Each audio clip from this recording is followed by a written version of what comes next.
Hi, YouTube. Good day and welcome to another episode of the Albino Rhino Beer Review.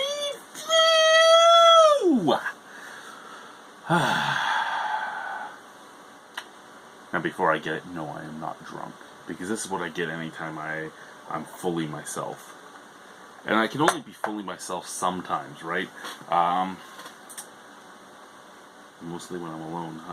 People will meet me for the first time and they're like, "You're not like you are on camera." I'm a weird type of shy. Until I get to know you, I don't know what to say around you. So I'm weird like that. But yeah, sober. What should I drink? So many beers here on the table. I don't even know what to drink. I kind of want to try some of these beers that Steve sent me. What's this one? I've never had anything from them. What's the ABV on this? Ooh, it's barrel aged. It might be high. Oh no, only 6. That's weird. You know what? We'll do this. So, good day, YouTube, and welcome to another episode of the Albino Rhino Beer Review. Today we're drinking a beer from Powell Street Brewing. It's a Powell Street craft brewery. 6% alcohol. This is their whiskey barrel-aged porter. It's a limited release. Brewed and bottled but in Vancouver. Thank you very much, Steve O, for sending this to me. Here you go. Label. This actually has no cap. Why did I think this had a crown that I could put on the fridge? It's just a fucking gold crown. I don't understand it. You can buy, if you get your crown plated, you can buy them for just the same amount of money if you buy a huge amount of them. And if you think you're going to succeed, you should be able to buy a huge... Basically, I'm just whining because I want to put fucking Powell Street thing on my fridge. We've aged a robust porter for 6 months in American whiskey barrels. Notes of cherry and vanilla enhance the subtle dark fruit and coffee flavors of this limited edition beer.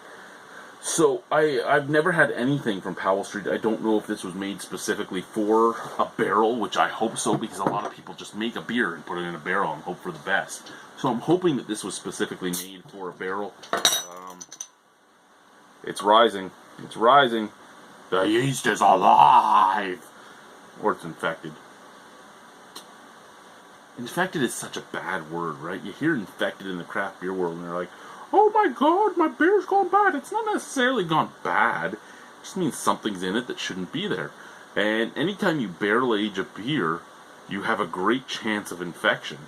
And I don't think many people realize that or understand that. And that pretty much every barrel aged beer that I've had has been infected in some way, because you're picking up bacteria and stuff from the barrel, unless you fully rinsed it out, and then you're not getting much flavor anyway.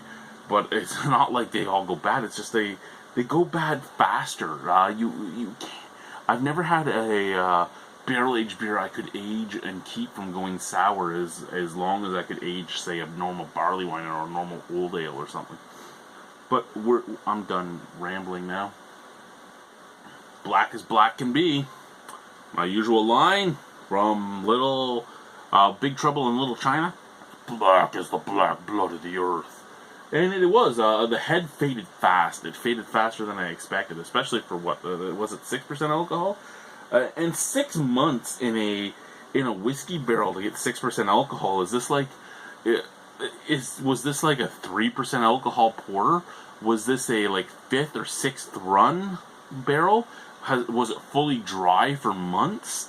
Like, I don't understand how it's only 6% when it was in a whiskey barrel. Even Innocent Gun starts out higher than that, and Innocent Gun is only in the barrel for what, 77 days, and it starts out as like a 4% alcohol ESB. So I'm intrigued about this. Let's smell it. Let's smell it.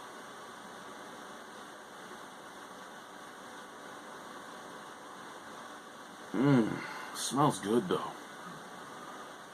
Oh God, it smells good out of the bottle. Okay, so let's start with the glass. Okay, let's start with the glass, because the glass is unimpressive scent-wise to me. It's good, but unimpressive.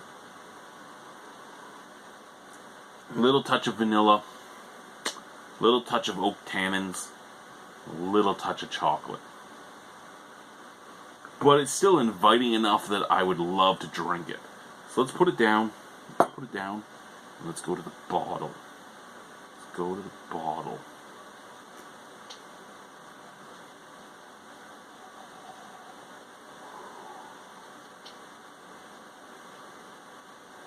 Oh, baby, that smells good.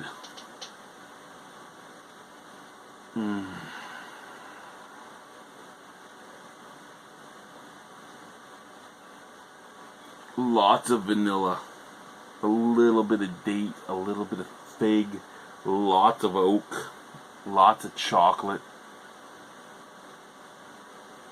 Oh, that smells like a beautiful whiskey with chocolate, really, is what it smells like. Vanilla, fig, toffee, oak, almost a touch of a brand new leather jacket. Just beautiful scents blowing up through that bottle. Let's try the beer. Cheers. 6% alcohol too, which I'm weirded out by, but at the same time I'm intrigued by, because if it's a barrel-aged porter at 6%, if this is good, this could be a barrel-aged porter that I would session. Well, let's be honest, I'm a 300-pound Irish-descended albino. I would session even a 10% alcohol beer, and then I'd wake up puking in a bucket.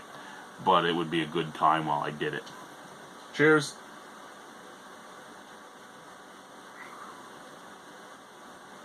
Wow. Does that really say 6? It fucking says 6. I don't believe you. I do not believe you that is 6% alcohol. This cannot be 6% alcohol. This is blowing up with flavor.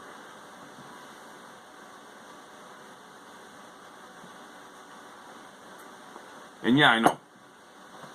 Oh my god, there's so many beers that have flavor that are under 6%. Oh my god. What about that whole shot mild that you had recently that was 3? Yeah, usually though, it doesn't taste like whiskey. It tastes like I'm drinking a watered down whiskey. And oh my god, do I love it. The barrel pops on this. I mean, yes, can I tell it's a porter per se? Not really. But do I care? No. Ooh, I do not care at all that I cannot tell that it's a porter.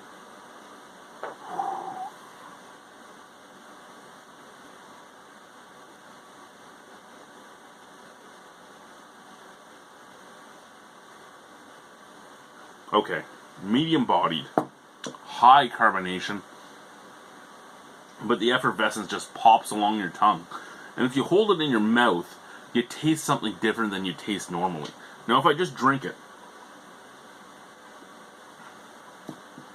I get vanilla, I get toffee, I get butterscotch, I get a touch of coconut, I get that oaky tannin, I get a little bit of coffee bitterness.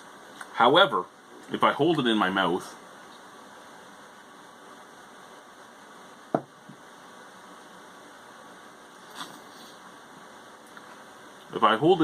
before I swallow it, I end up getting those same flavors I just went through.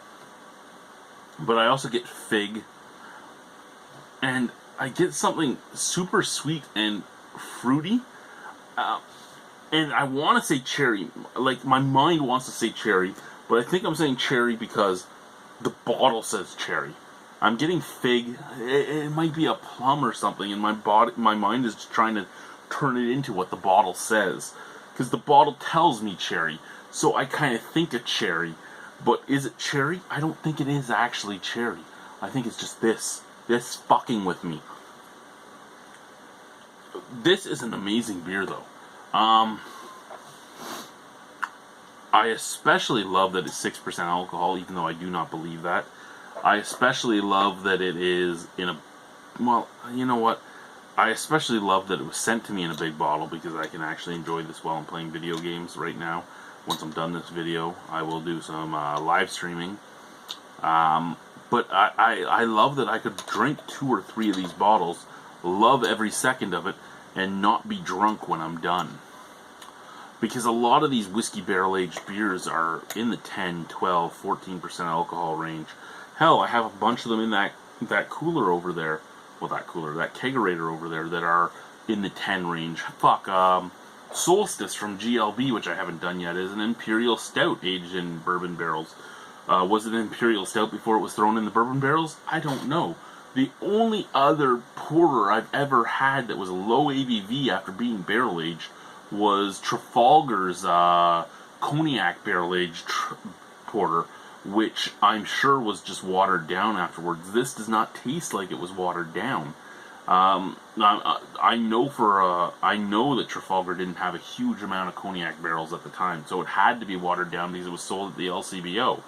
But this tastes, all the flavors in this are full frontal, like fully in your face. So I don't think it was watered down. It might have been, and if it was, that worries me even more of what this beer would be. I love this beer.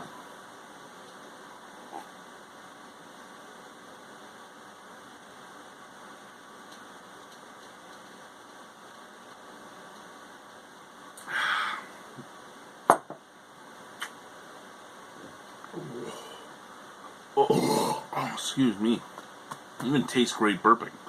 My only real drawback on this beer is the carbonation. Like, that actually hurt my throat to chug. Probably good because it makes you savor the beer, but it hurt my throat to chug. For that reason and that reason alone, I'm going to take one full mark off this beer. I'm going to give it a 9 out of 10, which means it's Porter Dance, motherfucker! Porter Dance, Porter Dance, Porter Dance. Thank you guys for watching. Thank you, Steve, for sending this. Bye-bye.